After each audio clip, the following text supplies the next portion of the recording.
I grew up in a family of makers. I was always tinkering around in my father's or my grandfather's workshop. I was 17 and standing at a wood lathe in an artisan's furniture making shop. I was scratching my head going, well, actually, I'm having a lot of fun doing this. I could probably spend my life creating contemporary functional objects.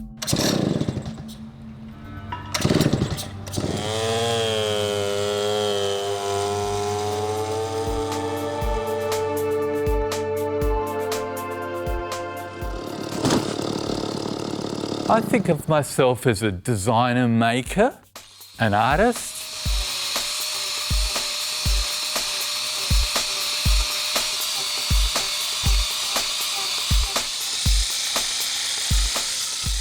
My love and passion in my work is often inspired by the incredible beauty that I see gifted to us from nature through trees. These gorgeous timbers that I'm looking at are, on one level, they're just sexy eye candy.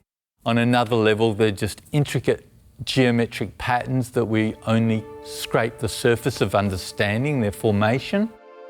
It blows my mind.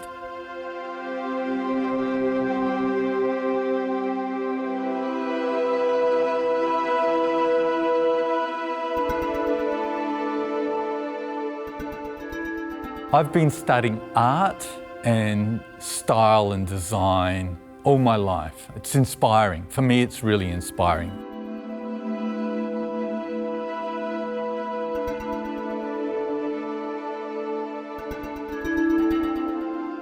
Everything that's gone in the past that I've observed or studied is there informing me. It's a fusion of the old worlds and the new worlds is coming through in my craft practice, in my designing, ideology, all sorts. For me, for instance, a chair has to look good in the round. From whichever way we look at it, it needs to look balanced and interesting, but it has to function. My practice is based on creating functional objects that work in people's living environments. Word of mouth works really well for me. More often than not, people see my work in a dining suite and get to sit in a chair and go, oh my goodness, that's really comfortable. One of the prime ministers recently was sitting in one of my chairs and going, oh, that's comfortable. And took one home with him. Smart man.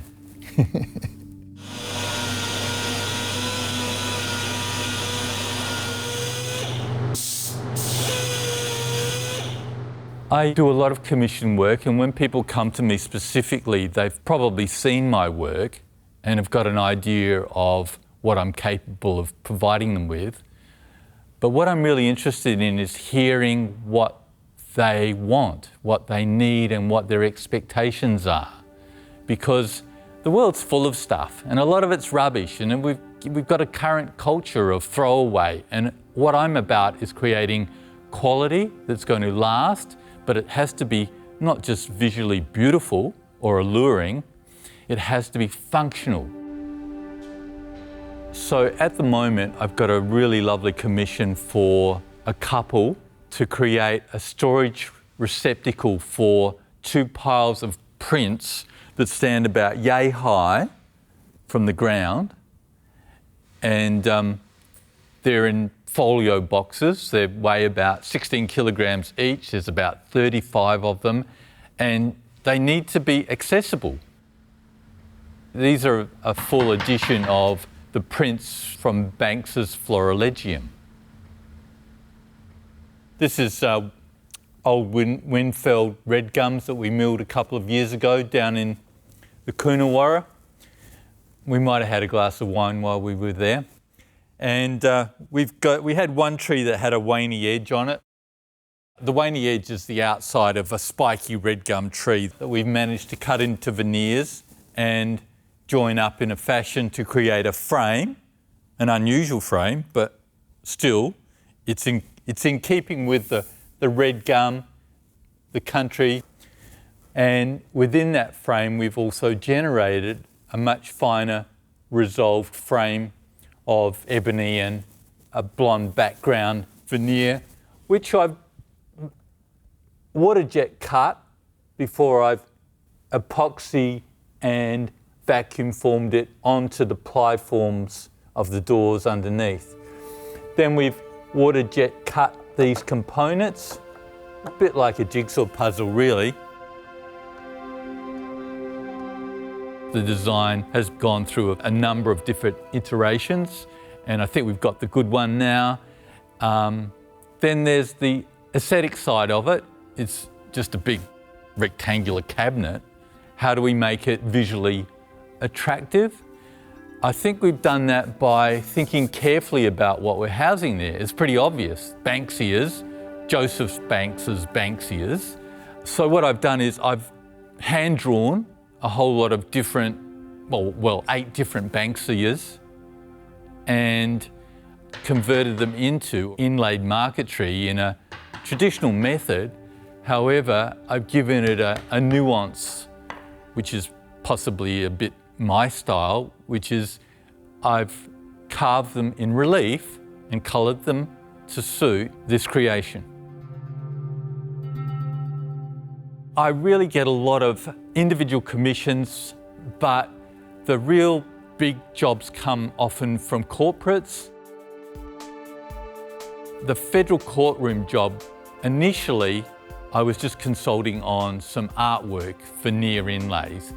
And when the client, who were the federal court judges, received my presentation and heard what I had to say, they were inspired by what I was saying and presenting to them, and they were also clear enough to know that I could build on what the architects had specified and create something bigger, more visual and more functional.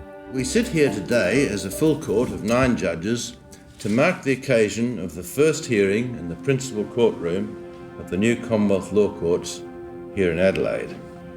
One of the great ideas that inspired this building was that it should have, as part of its very essence, outstanding works of public art.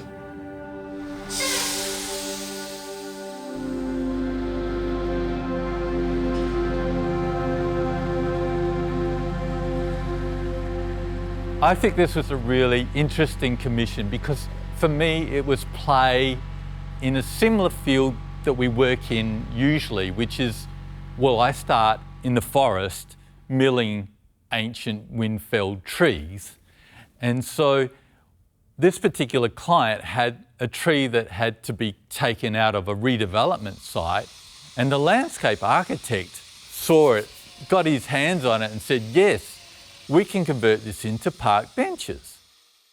And who's going to do that for me?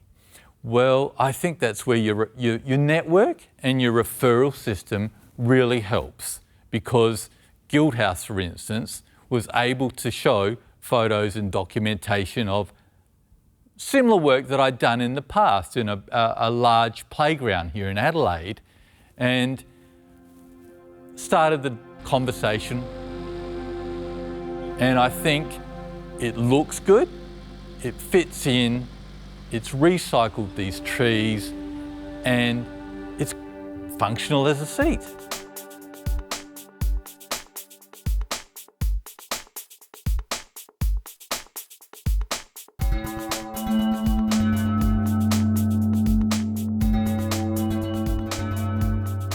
I think what's interesting about my work is that it's evolving, and the quality of the construction and the detailing is getting, I believe, better. And I think that that's something that I'm really striving to create for clients that value that. What I'm about is creating quality that's going to last, but it has to be not just visually beautiful or alluring, it has to be functional. So I'm really driven by a whole lot of factors, but ultimately, I want to create something special for my clients, for you, that you're going to enjoy, that's actually going to work and enhance your lifestyle.